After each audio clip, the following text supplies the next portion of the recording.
like to keep the word failure as a sad thing, or a negative thing. I believe that in a world of, in a life of striving to improve our lives and to improve our world, that failure is something to think about and to avoid. Although I also believe that it is inevitable, and most importantly, we should learn from it. It's very interesting to me that so many people are interested in talking about failure, and I'm personally hoping that in 2017 I'm asked to be on a panel about success.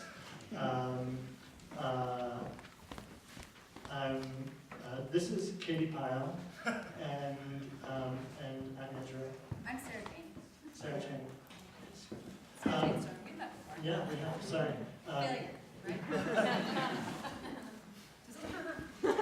So this is a quick talk, and Katie, you have used the word failure in your bio, Yeah. and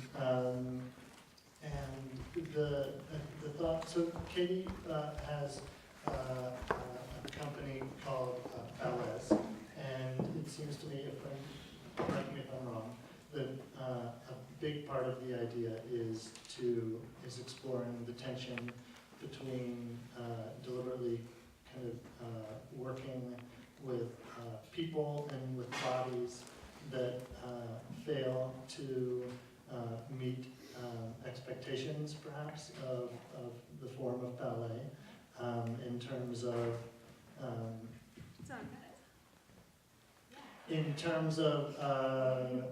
in a variety of ways, but in a sense it becomes a sort of jujitsu where you're when you're embracing the failure, that can no longer be failure. Still is. I mean, I think my work is like still greeted with a lot of as seen as failing all the time, and I don't think that I'm coming from a place that would allow me to not fail.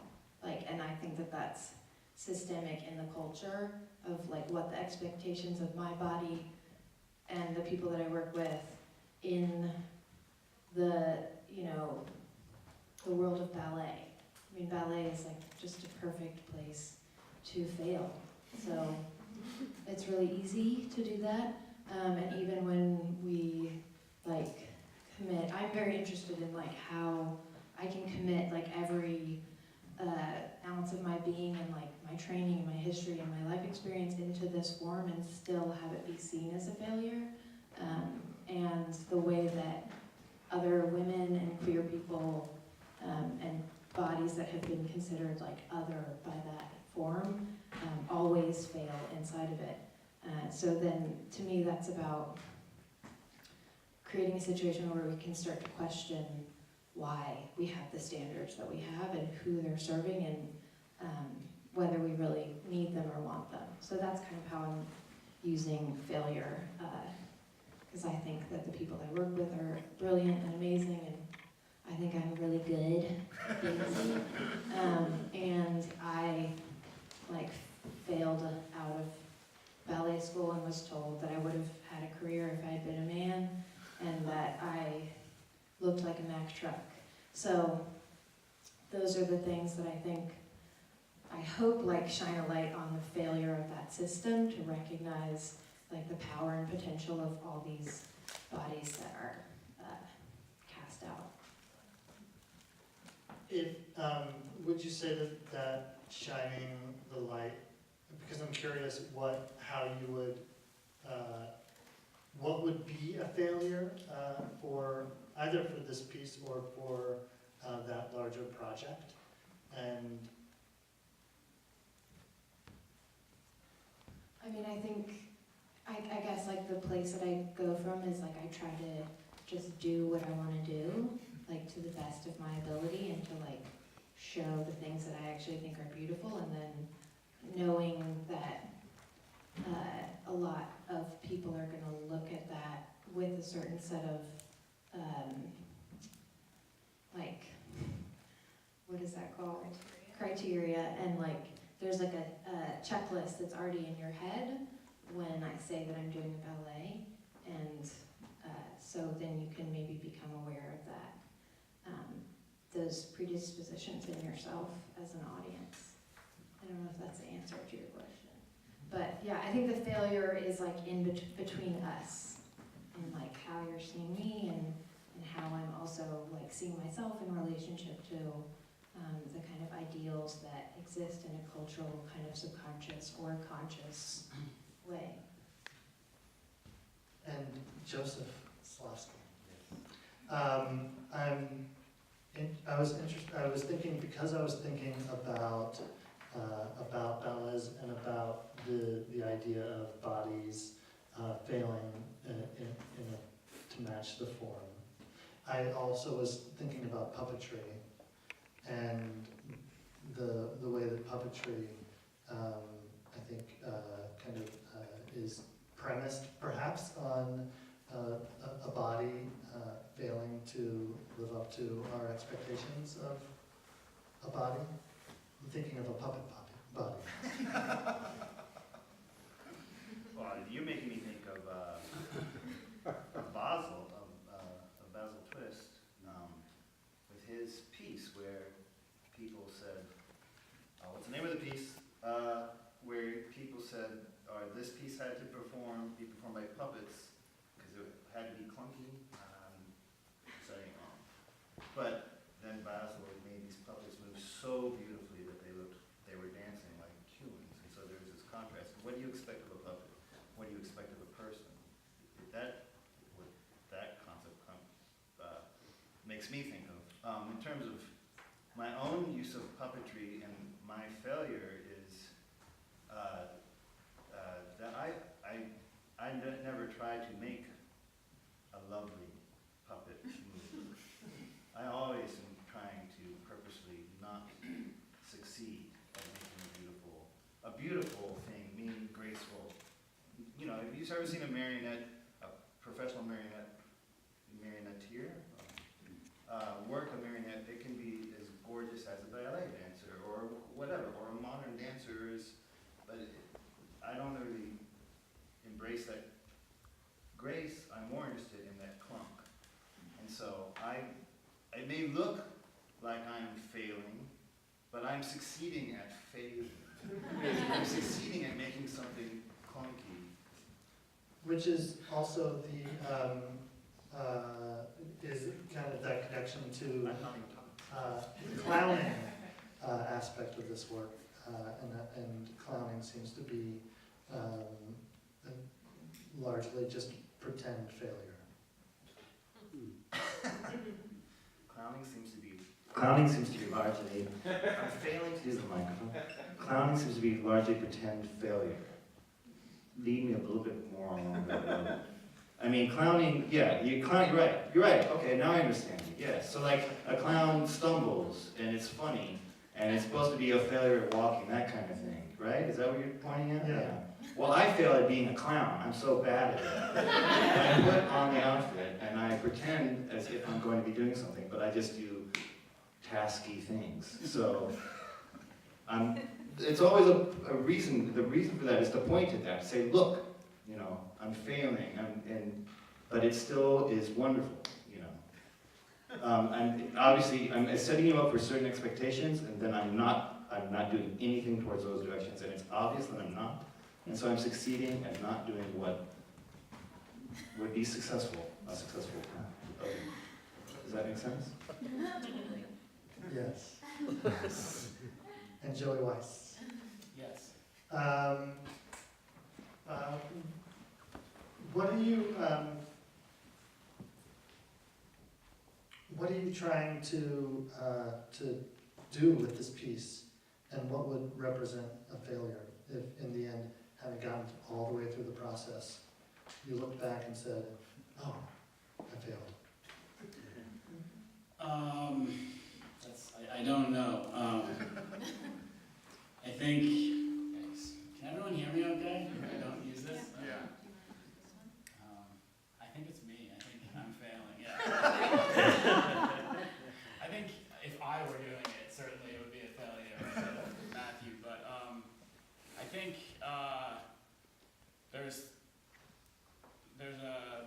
text to the piece, and there's Matt and the felt experience, and if there wasn't ideally there's a kind of gap.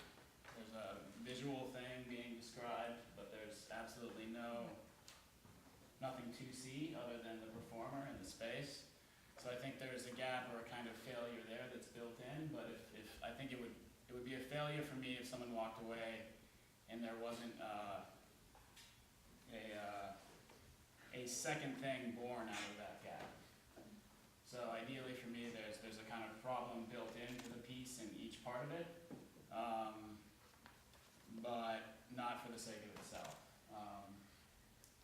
That ideally that problem would have a secondary resolution that meant something, or that was its own kind of physical presence. So it's like you use the word clunky and slow. You know, there's a way of Matt speaking and relating information that it's not failure, but it's in that neighborhood. You know, it's painful. It's slow. It's not immediately there. Yeah. Like I just did myself. You know, that there's a gap between the subject matter and him speaking, and there's also a gap between each of his words, which does seem in the neighborhood of some of what we've all been talking about in terms of forms not quite meeting their expectations or having different expectations. Katie, how far do you feel like the gap is between you and Nijinsky? I'm curious whether you feel like you are succeeding in channeling Nijinsky as you perform. I think, well, I'm Yeah. not sure if you're trying Yeah. to, or I am I'm curious trying whether you to, actually- I am trying to, and that's like a real,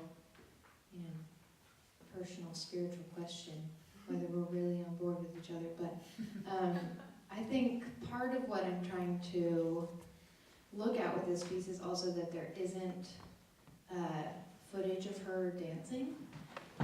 There's been a real lack of historical record.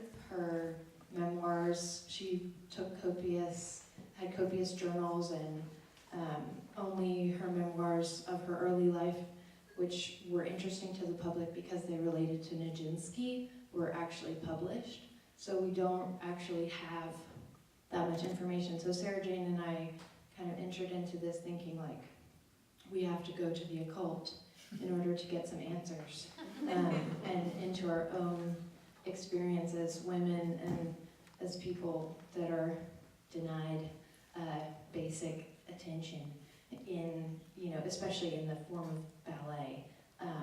And so, we're using our imaginations and our spiritual practices to do this. I've looked at pictures of her a lot, and that does exist.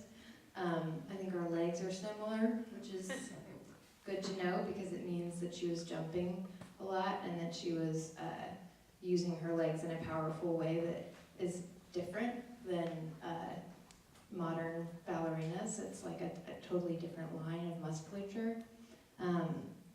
And I've taken on a lot of her shapes from photographs of her.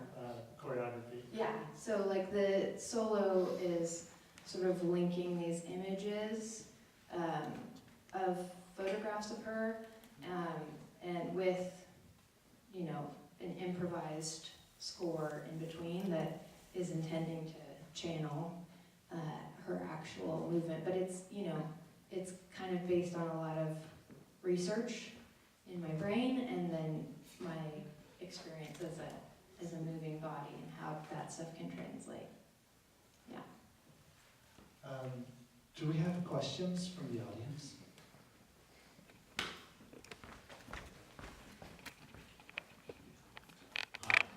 Hi. Since this is Prelude and all these are works in progress, I'd be curious to hear from each of you how you're developing it, where you see it going, what you hope the ultimate finished version will become.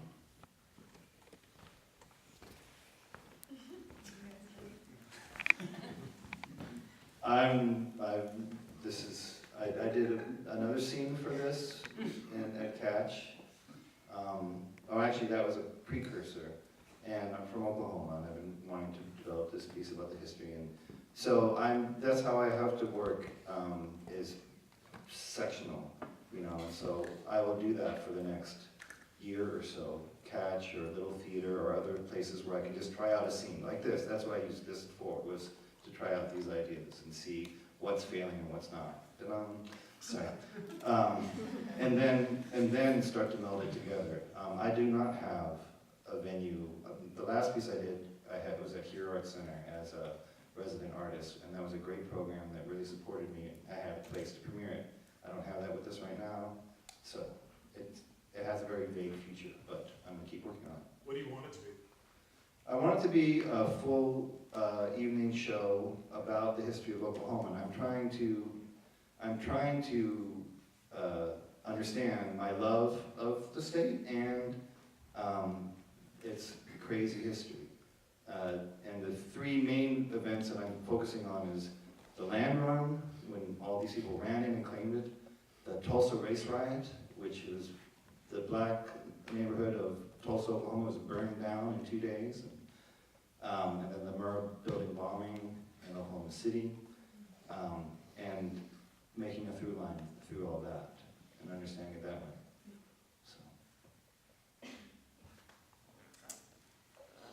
Similar to your work, we work in sections, so we did a piece at Little Theater that was kind of the first section of this piece. This is loosely the second section of our work, and will be about 3 or 4 sections long. So we see this as a larger piece, but I do feel that each one is also its own entity. So certainly, like, I feel like this piece can stand alone. The first piece, which we do at Little Theater, can stand alone. But I would say that as a whole,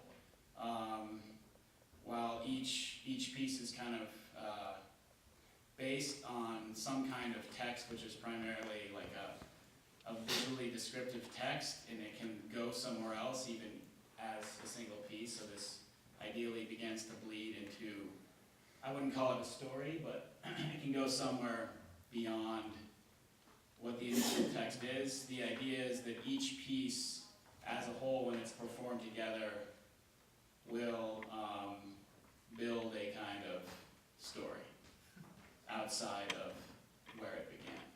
Was the first piece performed in a similar fashion? Yeah, exactly. So the first piece was done very similarly. No visual, nothing besides Matt in a chair. I think one of the interesting things for us is with the 4 pieces, my hunch is that it's gonna remain pretty unadorned, but there will be some changes. They'll stand at one point? I mean, exactly. I mean, even like joking with Matt, we're Don't like, give away all your ideas. yeah, let me write that down. But yeah, literally, I was like, Matt, you know, for the 3rd piece, like, there might be some movement. It's like you might stand up. So stay tuned. Yeah. I've got like 2 different diverging pathways in my brain for this, and one of them is to do like a series of channels of kind of forgotten artists that I consider to be part of the lesbian lineage. That would be like maybe 10 solos that were different channels. That might be a video project, it might be a live performance. And then I am, working also on thinking about some of Nijinsky's other works right now with students at the new school. We're looking at one of her pieces called Les Biches. And I'm just looking into her other works, and part of me also wants to create like a whole other show that's like about her life and about her work that is kind of serves it's just hard not to like notice that there's been so many of those shows about Nijinsky, and I feel like she needs one too. So I feel like I'm also like a little bit beholden to her spirit, because I feel like we're in some kind of a relationship. So we'll see what she wants. And there's, you said 70 ballets to Indeed, ballets. revive. Other questions?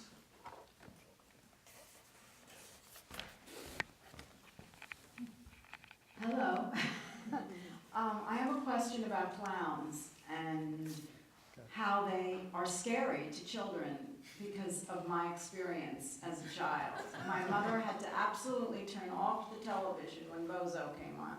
Because no, I'm not kidding. I screamed bloody murder. Why do clowns scare children when they're not supposed to?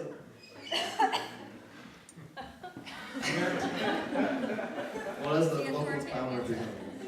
Sarah, will you answer that question? I really don't know, and that's a curious thing. I mean, I think it's mainly because it looks like a human that's been exaggerated in ways that they don't understand, and so they're backing off of it. And even though it's supposed to be funny, you know, whatever, big smile, etc., the exaggeration is what scares. Like, they're unsure of what's going on. Why does that guy have giant feet? You know, and so it scares you. And would be my gut understanding. I think it's because for children, it's a moment in which they lose control over their imagination that feels like really vivid. And that loss of control is so violent that I think a lot of children respond in the way that you did. I think one last question.